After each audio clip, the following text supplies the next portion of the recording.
عن حذيفة بن أسيد الغفاري رضي الله عنه قال: اطلع النبي صلى الله عليه وسلم علينا ونحن نتذاكر، فقال: ما تذكرون؟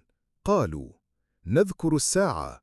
قال: إنها لن تقوم حتى تروا قبلها 10 آيات: الدخان والدجال والدابة وطلوع الشمس من مغربها ونزول عيسى بن مريم ويأجوج ومأجوج، و3 خسوف: خسف بالمشرق وخسف بالمغرب وخسف بجزيرة العرب، وآخر ذلك نار تخرج من اليمن تسوق الناس إلى محشرهم। হুজাইফা ইবনু আশিদ আল গিফারি রাদিয়াল্লাহু থেকে বর্ণিত, তিনি বলেন, একদা আমরা আলোচনারত ছিলাম। এমন সময় নবী সাল্লাল্লাহু আলাইহি ওয়াসাল্লাম আমাদের কাছে এলেন এবং জিজ্ঞেস করলেন, তোমরা কি নিয়ে আলোচনা করছো? আমরা বললাম, আমরা কিয়ামত নিয়ে আলোচনা করছি। তখন তিনি বললেন, তোমরা তার পূর্বে 10টি নিদর্শন না দেখা পর্যন্ত কিয়ামত সংঘটিত হবে না।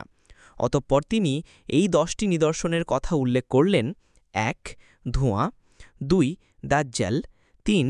ভূগর্ভ থেকে চতুষ্পদ জন্তুর আবির্ভাব, 4. পশ্চিম দিক থেকে সূর্যোদয়, 5. ঈসা ইবনু মরিয়ম আলাইহিস সালামের অবতরণ, 6. ইয়াজুজ ও মাজুজ, 7. 3টি স্থান ধসে যাওয়া, একটি পূর্বে, একটি পশ্চিমে এবং একটি আরব উপদ্বীপে, 10 এবং সর্বশেষে ইয়েমেন থেকে এমন একটি আগুনের বেল হওয়া যা মানুষকে হাসরের ময়দানের দিকে তাড়িয়ে নিয়ে যাবে।